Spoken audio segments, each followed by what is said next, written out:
ములుగు జిల్లా ఏటూరి నాగారం మండలం ఏజెన్సీలోని విచ్చలవిడిగా తిరుగుతున్న ఇసుక లారీలను ఢీకొని ప్రమాదాల్లో మరణించిన బాధిత కుటుంబీకులు మంగంపేట మండలం కమలాపూర్కు చెందిన బందెల సాంబయ్య భార్య బోడా శ్రీను భార్య ఏటూరి నాగారం పోలీస్ స్టేషన్లో విధులు నిర్వహించిన ఎస్ఐ సిఐలు తమ ఫిర్యాదుల విచారణలో జాప్యం చేస్తూ న్యాయం చేయలేదని జాతీయ రహదారి 163పై బైఠాయించి ఆందోళన చేపట్టారు. ట్రాఫిక్ అంతరాయం కలగటంతో ట్రాఫిక్ విధులు నిర్వహిస్తున్న ఎస్ఐ తాజుద్దీన్ బాధిత కుటుంబీకులకు విచారణ చేసి న్యాయం చేస్తానని హామీ ఇవ్వడంతో ఆందోళన విరమించుకున్నారు. ఏమంటారు అని చెప్పేసి ఆవిడ సాంబయ్య గారికి అండ్ మన స్వప్న గారి అండ్ స్వప్న గారికి తప్పకుండా ఆఫీస్ రండి అమ్మా, నేను మాట్లాడతాను. మాట్లాడతాము. న్యాయం చేసే బాధ్యత నాదమ్మా, రెస్పాన్సిబిలిటీ నాది.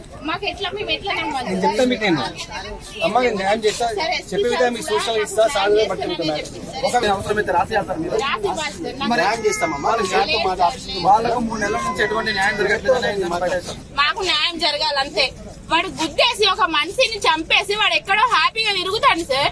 ఏంటి సార్ మాకు మా జీవితాలు ఏంటి సార్? వానికి ఎవడిచ్చింది సార్ హక్కు? మా ఆయనను చంపేసి వాడు ఎక్కడో హ్యాపీగా తిరిగే హక్కు ఎవడిచ్చింది సార్? వానికి అలాంటి వాడిని పట్టుకోవాల్సిన బాధ్యత ఉంది కదా సార్ మీకు.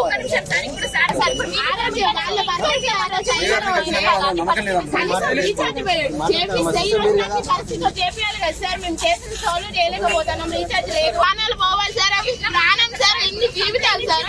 ఆ ప్రాణాన్ని నమ్ముకొని ఎన్ని జీవితాలు ఉన్నాయి తెలుసా సార్ మీకు? రండి, మాట్లాడే బాధ్యత తప్పకుండా మీ న్యాయం చేసే బాధ్యత.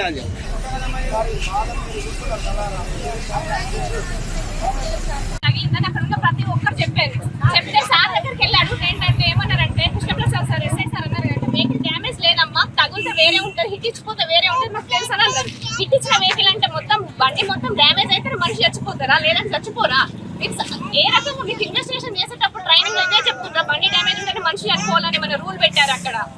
అదొకటి సార్. ఈయన 1 month ఉన్నారు హాస్పిటల్లో, 15 లక్షలు పెట్టుకున్నాం మేము ఖర్చు. ఈ వెహికల్ ఐడెంటిఫై చేస్తే వాళ్ళతో పెట్టించుకున్న వాళ్ళ నా భర్త లేడు, నా పిల్లల్ని వేసుకొని పాప 6-8 నెలల పాప, ఆమెను పట్టుకుని నేను ఎక్కడికైనా తిరగాలి, ఎన్నిసార్లు తిరగాలి, స్టేషన్లో కొన్ని తిరిగి నా పిల్లలు ఆగమైపోతాం కాబట్టి మాకు ఎటువంటి న్యాయం లేదు. ఎన్నిసార్లు వచ్చి కలిసినా కూడా ఒకటే సమాధానం సార్ దగ్గర.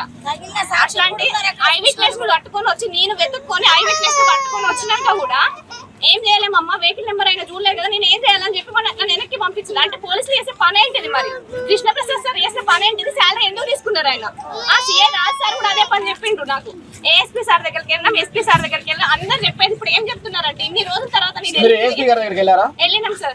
వెళ్ళిన తర్వాత ఏమన్నారనంటే ఇప్పుడు లాస్ట్ లో నాకు మొన్నటి దాకా చూస్తామమ్మా చేస్తామని చెప్పి ఇప్పుడు ఏమంటున్నారనంటే సీసీ ఫుటేజ్ అన్ని డిలీట్ అయిపోయినాయమ్మా, మేము ఏం చేయలేమని వెనక్కి పంపించిండ్రు. లాస్ట్ ఫైనల్ గా వాళ్ళు చెప్పింది ఒకటే మాకు, సీసీ ఫుటేజ్ లేదమ్మా, నేను ఏం చేయలేదా, ఈ ఆన్సర్ మాకు చెప్పకపోతే మళ్ళీ మీరు మీడియా ముందు రాకపోతే నన్ను అడగండి. ఆ మాట చెప్పకుండా సాల్వ్ చేస్తారని మాట ఇవ్వనండి.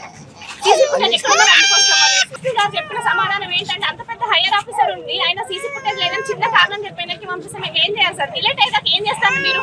పెన్ డ్రైవ్ నుంచి సేవ్ చేసుకోరు. ఒక మొబైల్ 4 seconds 3 seconds వీడియోస్ ఉంటాయి ఆ వెహికల్ సంబంధించి, ఒక ½ hour వీడియో బిఫోర్ ఆఫ్టర్ పెట్టుకోరా సార్ మీరు? అసలు ఏ రకంగా న్యాయం చేస్తామని ఇన్వెస్టిగేషన్ చేస్తారు? మీకు ఏ రకమైన న్యాయం కావాలి? మాకు ఖచ్చితంగా బ్లాక్ కలర్ ఎట్టిగా బండి మా ఆయన తగిలి వెళ్ళిన బండిని ఖచ్చితంగా తీసుకొని రావాలి ఇక్కడికి. నిందితుడిని ఖచ్చితంగా శిక్షించాలి.